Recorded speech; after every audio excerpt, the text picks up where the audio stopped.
Why did we see as many as 521 stocks get locked in lower circuit on 10th of August? Ever imagine? Can you buy a pie of the fruit company, which is Apple, being an Indian investor? And why are the grey market premiums of IPOs falling? To get the answers of all these questions, we've got this session covered for you, which comes to you from R&R as a part of Informed Investor, the Third Empire. Shall we begin?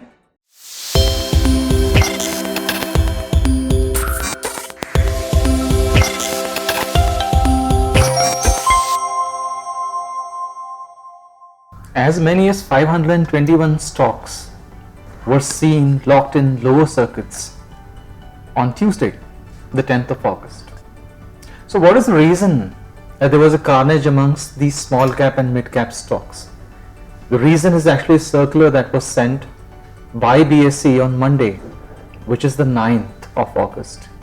According to the circular, BSE had said that they're going to cap the extent to which a particular stock can rise. And this is what set in the panic on Tuesday, with as many as 521 stocks getting into the lower circuit and as many as 2,500 stocks being in the red zone.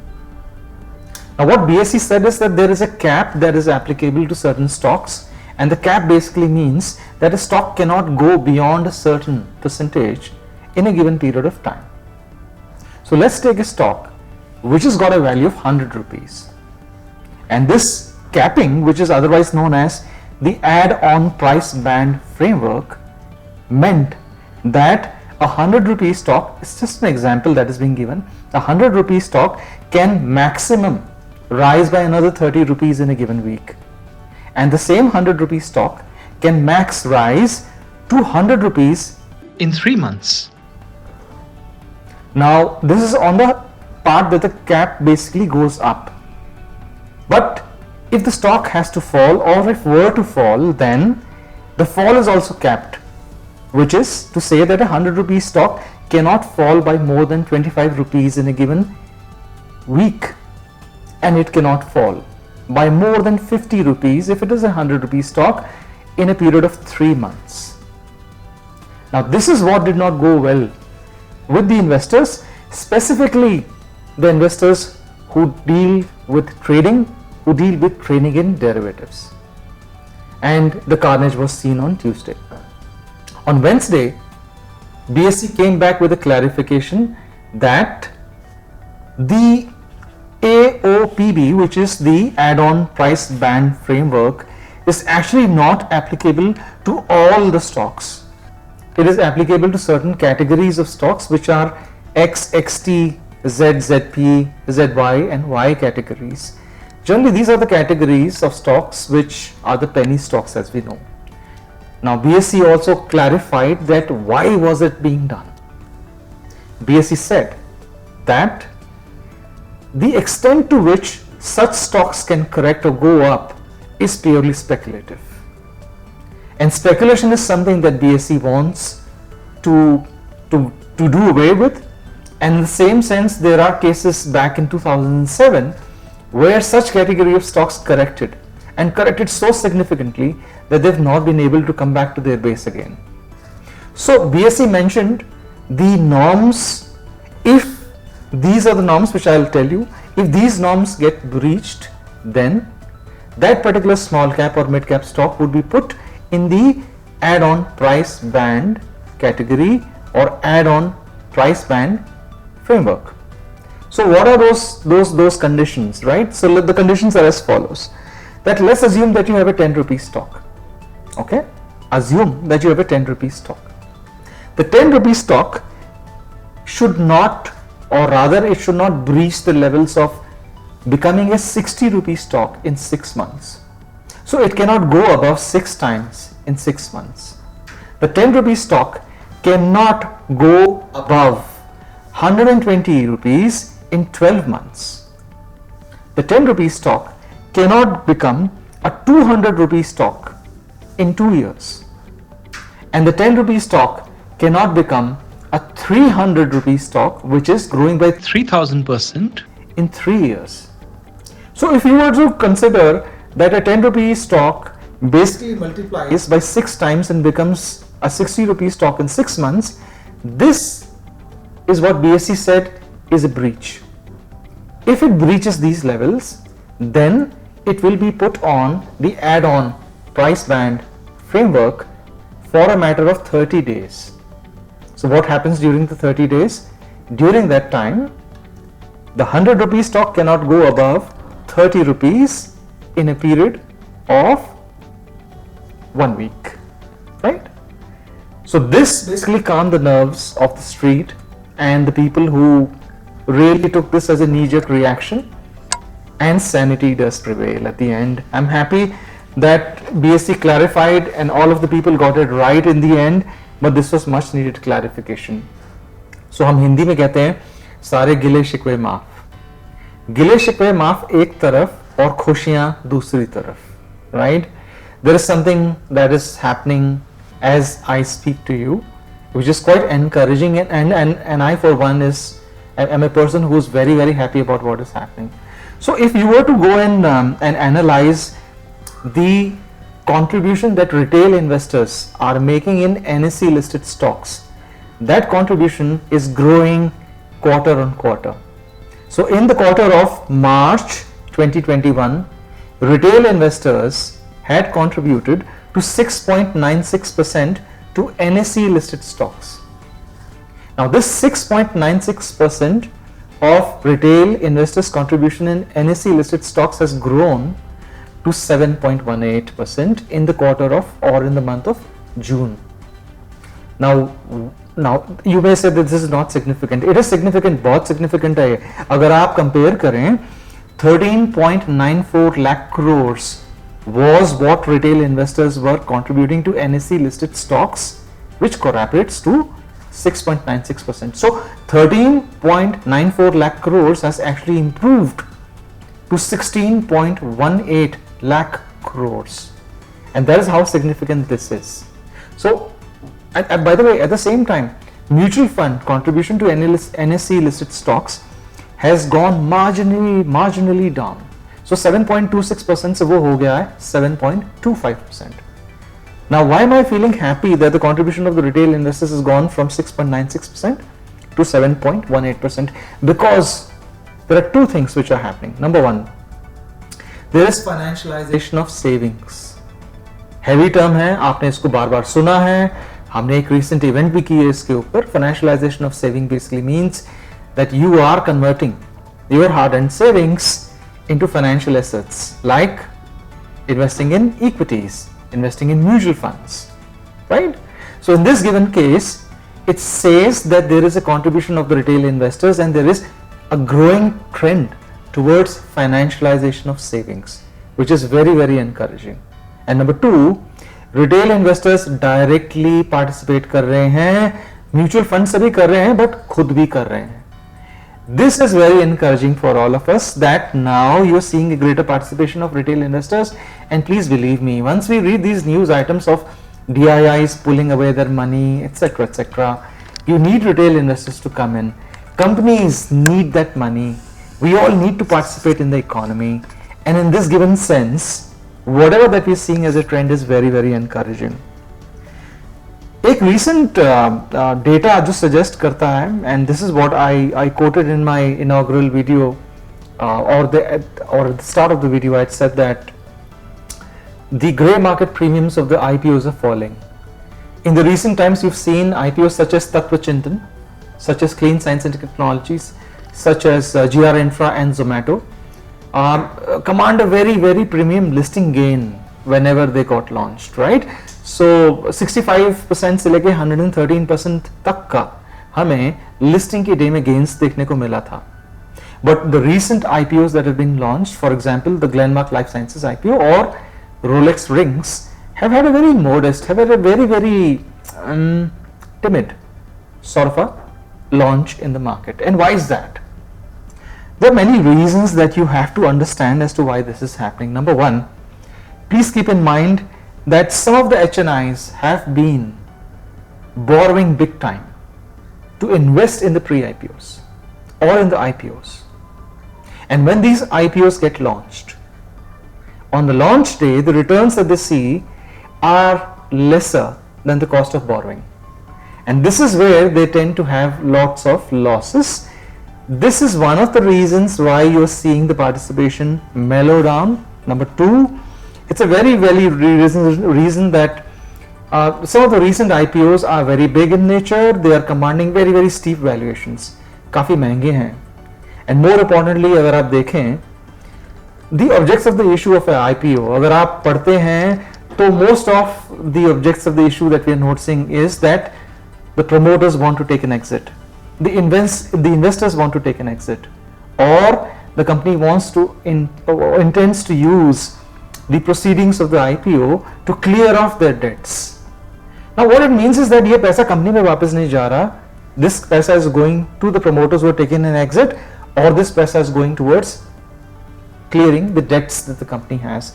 So these are some of the reasons why you're seeing the premiums, the gray market premiums fall down. By the way, I'm not a proponent of a gray market premium.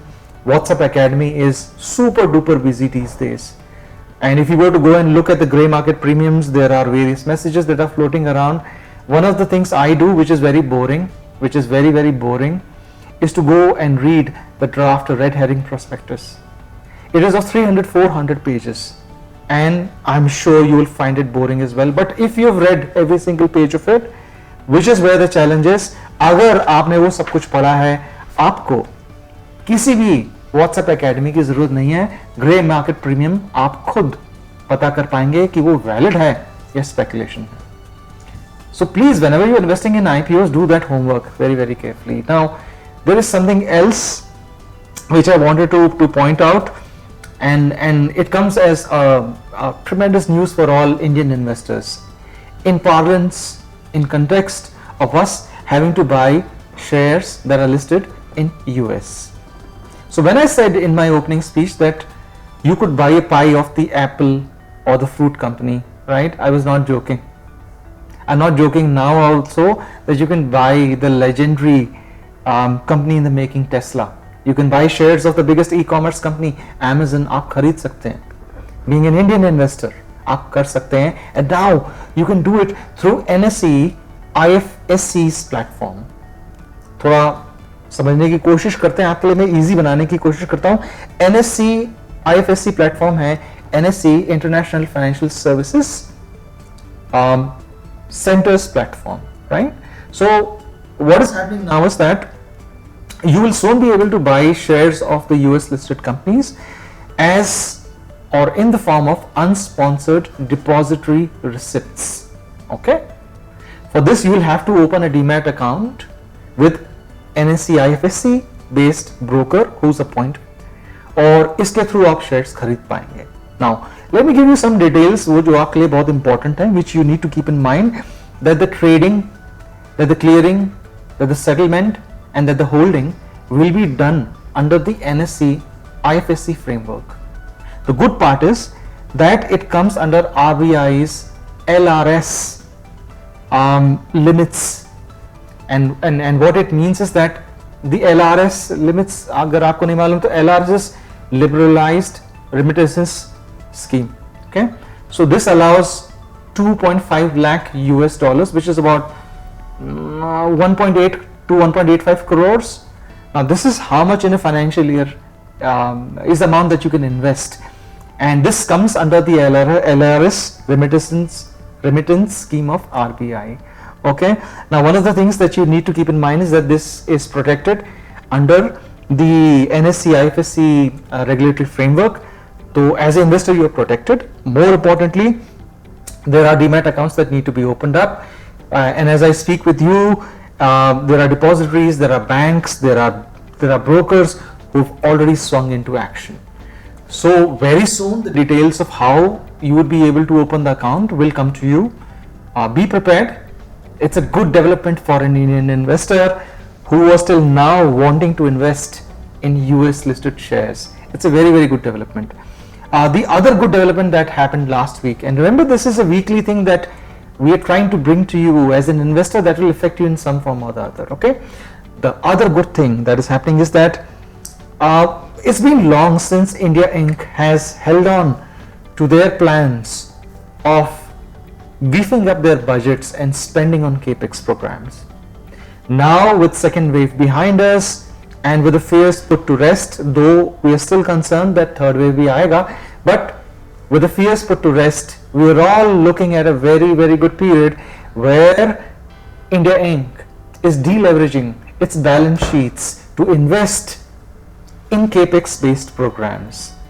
और ऐसा इसलिए कर रहे हैं because there is a demand also that we are seeing. In fact, RBI का एक सर्वे हुआ है, that survey is known as the Consumer Confidence Survey, which measures that the level of optimism is fantastic for the year ahead. So if that is the context of the demand that we are understanding, and if the framework is pretty neatly laid out, then it's not abnormal for us to see India Inc. spend a lot on capex programs. Example मैं आपको देता हूँ. It's and these are numbers that you should keep in mind. Okay, the examples are, for example, JSW Paints.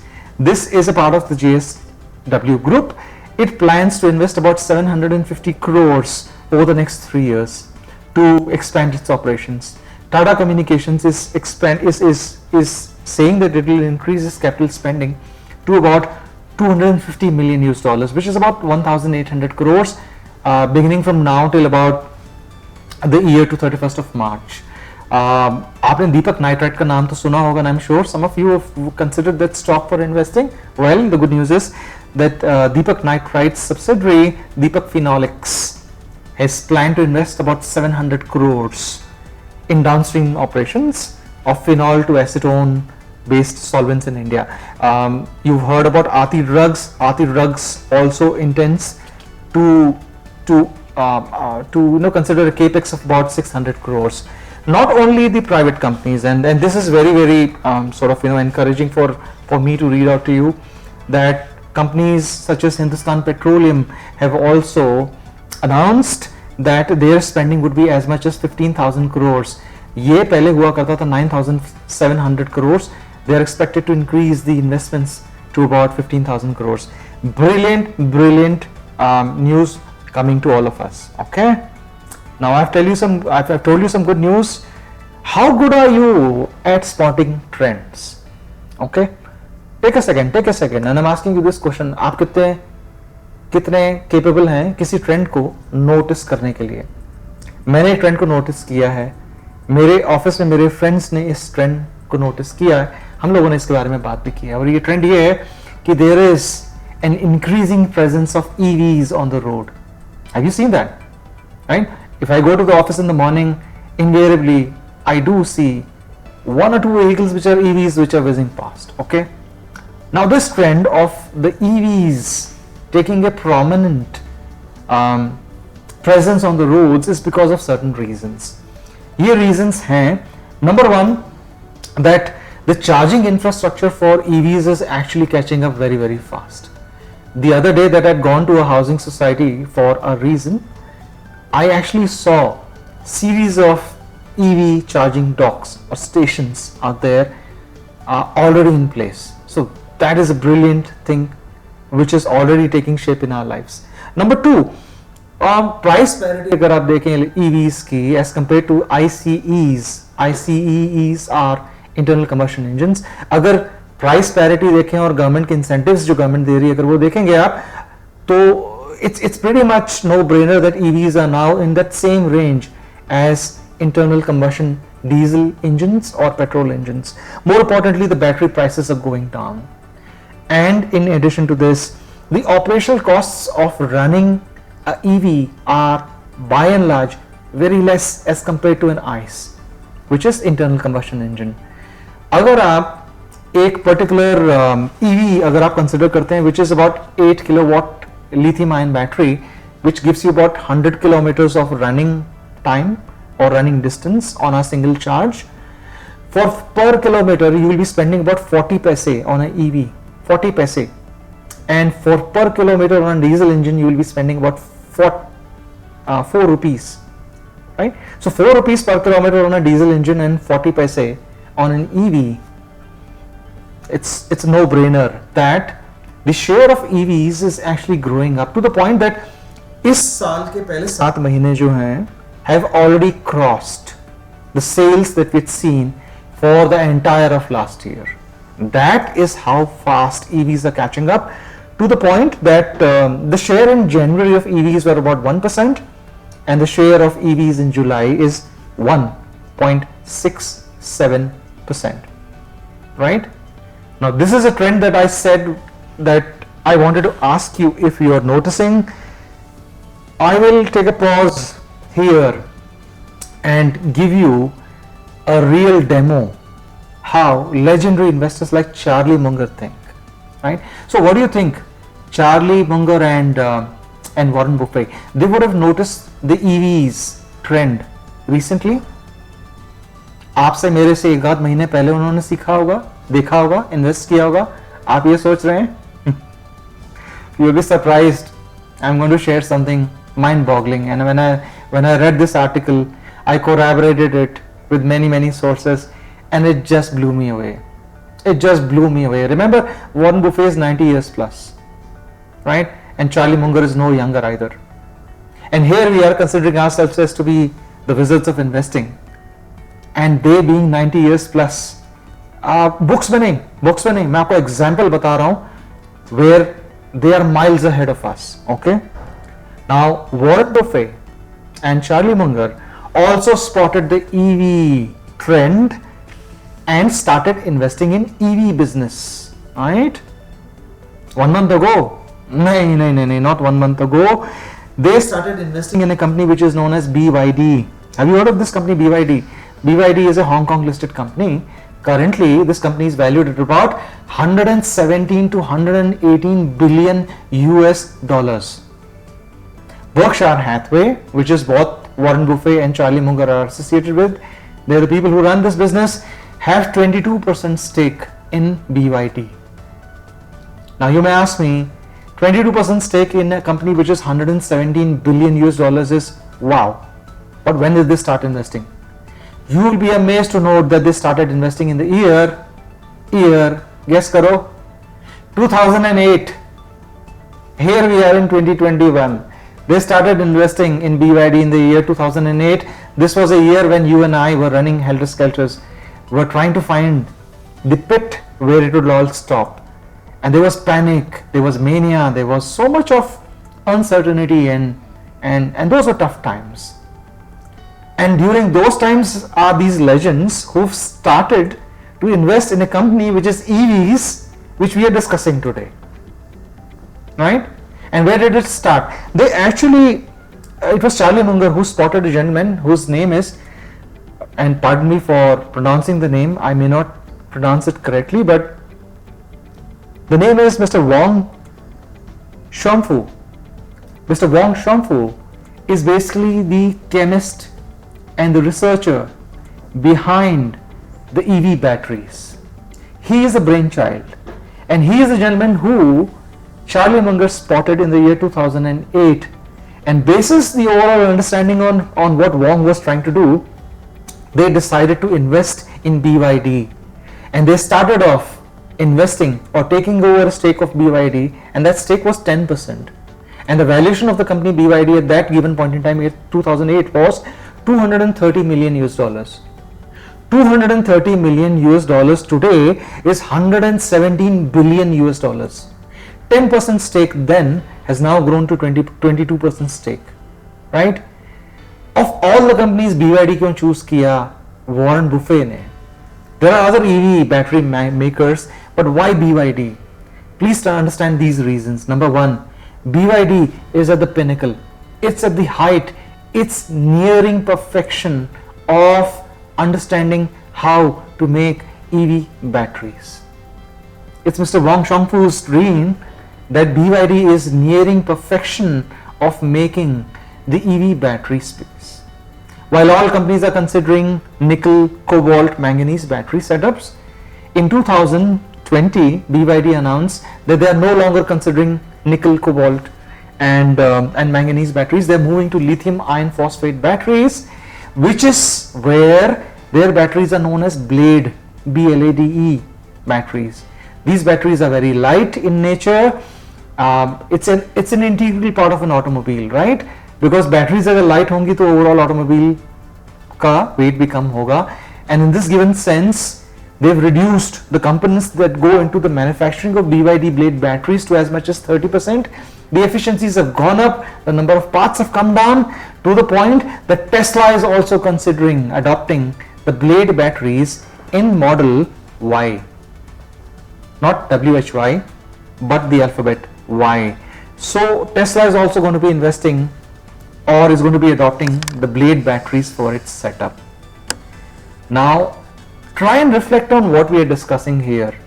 Mind boggling है. आप और मैं discuss कर रहे हैं कि जनवरी में EVs का शेयर 1% था, अब जुलाई में 1.67% हो गया. And the number of EVs that are selling in a given year are about 26,000 units. Mind-boggling that these are the gentlemen who invested in EV-based, sort of horizon in 2008, and that is how miles ahead they are as compared to you and I.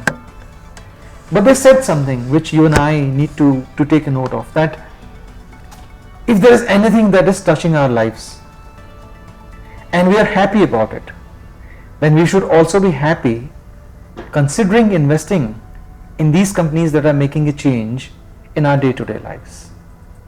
What a beautiful thing to say, what a beautiful thing to experience. This was this week's the Third Empire session. I hope you enjoyed it. There are so many things that are coming to you. इस session में आपने क्या सीखा? आपने देखा that there was a panic, but that panic was not justified. You saw that retail investors have started to participate with some fervor, some rigor, and those are all good times for us. You've seen that corporate India is flexing its muscles and announcing bigger capex programs. You've seen that there is a seismic change towards EVs, and there is a lesson for all of us to learn that in panic too, you can find opportunities to invest. From the legendary investors Warren Buffett and Charlie Munger. I hope you enjoyed this session. We are going to be talking about some more things that are going to affect the way that you invest in the next session of the Third Empire. That is an initiative under the Informed Investor, an initiative by Research and Ranking. This is Sanjeev Anand, wishing you and your loved ones a great health ahead till we meet again. Goodbye and take care.